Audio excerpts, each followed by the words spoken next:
This is southern Lebanon. The deeper we move towards the borders, the higher the danger, and the harder it becomes to use cameras. This is an army area, but WION team already got all the needed permits and chaperone.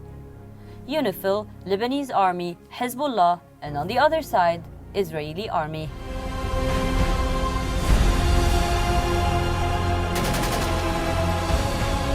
What we're listening to now is a drill.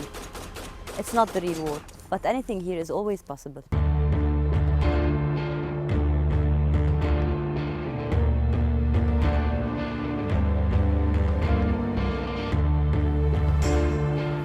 This is not a normal borderline. It is a history of wars, invasions, resistance, martyrs, soldiers, prisons, bombs, mines.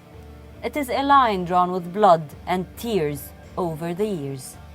The dispute never ended. It only changed forms.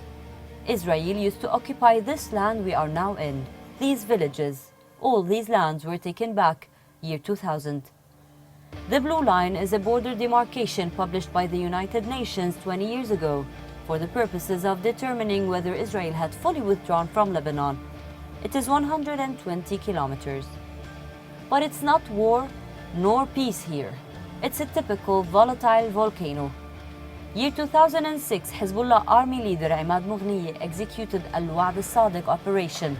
Hezbollah initiated diversionary rocket attacks on Israeli military positions near the coast and near a border village, while another group crossed from Lebanon into the Israeli points, ambushed 2 Israeli army vehicles, killing 3 soldiers and seizing 2. Hezbollah promptly demanded the release of Lebanese prisoners held by Israel, including Samir Kuntar, in exchange for the release of the captured soldiers. A 33-day war resulted in great loss, but Israel couldn't achieve an invasion and had to later use German mediation and execute a historic prisoner swap.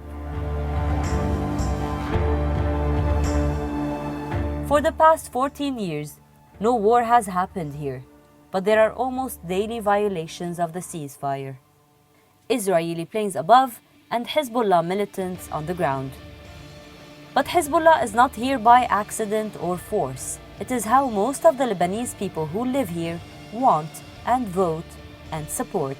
You can see the cutouts and the posters of the Iranian Supreme Leader, of the Hezbollah leaders around me and everywhere in this region, which is a story by itself about the influence, the ideology, and the support in this area.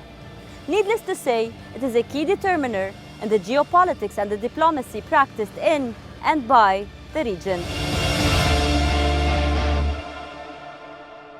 Israel is my enemy and I will fight like my daddy. I am proud of my father. I am proud that he died fighting for our land and our cause and our dignity. By September 2018, Israel completed 11 kilometers of a concrete barrier along the border with Lebanon designed to protect Israeli communities from Hezbollah. But that didn't really change anything. This here is a town called Udaisi. It's one of many towns in Lebanon that are really on the same line with the Israeli forces. Here it's very close. You can actually see it's around 25 meters. This is the place where Israeli soldiers walk every day, all day. It's that close, and it's even closer elsewhere. This is a very strategic point for the whole of West Asia. Right here you can see this mountain is called Jabal al-Sheikh or Mount Hermon.